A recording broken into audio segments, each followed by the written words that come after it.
আছেন কত টাকা গ্লাস? 20 টাকা গ্লাস। 20 টাকা গ্লাস কম নেই। দর্শক, আজকে আমরা এসেছি কাজল মোড়ে এই তালের রস খেতে। আসলে কেন তালের রস খাবো? এই তালের রসের মধ্যে রয়েছে ভিটামিন এ, বি, সি এবং জিঙ্ক। এতে রয়েছে প্রচুর পরিমাণ পটাশিয়াম, ক্যালসিয়াম এবং আয়রন। এজন্যই কিন্তু আমরা তালের রস খেতে এসেছি আজকে কাজল মোড়ে।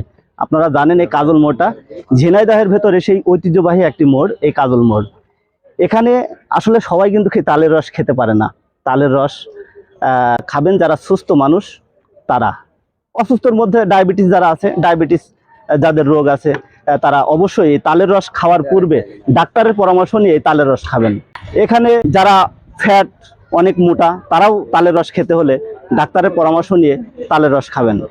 এখানে যারা উচ্চ রক্তচাপ আছেন, তারা তালের রস খেলে অবশ্যই উচ্চ রক্তচাপ থেকে রেহাই পাওয়া যায়। এরকম অনেক গুণ রয়েছে এই তালের রস। এই জন্য আমরা আজকে এলাম এই কাজল মোড়ে তালের রস খেতে। খুব স্বাদ, আসলে না খেলে বুঝতে পারবেন। এই যে দেখতে পাচ্ছেন, এখানে অনেক ভাইরা সিরিয়াল দিয়েছে এই তালের রস খাওয়ার জন্য। কাজল মোড়, কাজল মোড়ে তালের রস খাওয়ার জন্য কিন্তু এখানে সিরিয়াল দিয়েছে। আসলে খুব স্বাদ। কত টাকা গ্লাস? 20 টাকা গ্লাস। 20 টাকা গ্লাস কম নেই? হ্যাঁ,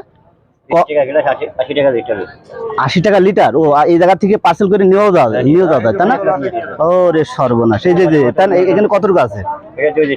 এটা হাফ লিটার, এটা 1 লিটার। ও, এগুলো খুব বিক্রি হয়। আমরা শুনলাম যে এই লাইন ধরে তালের রস খাচ্ছে কাজল মোড়ে, এই জন্য আর কি আমরা। হ্যাঁ, দর্শক, এ ধরনের ভিডিও পেতে আমাদের সাথে যুক্ত থাকবেন, ঝিনাইদহ দর্পণ যুক্ত থাকবেন, এবং পরবর্তীতে কোনো এক ভিডিওতে আবার দেখা হবে। আজকে বিদায় নেব। আমি মোহাম্মদ সাইফুল ইসলাম।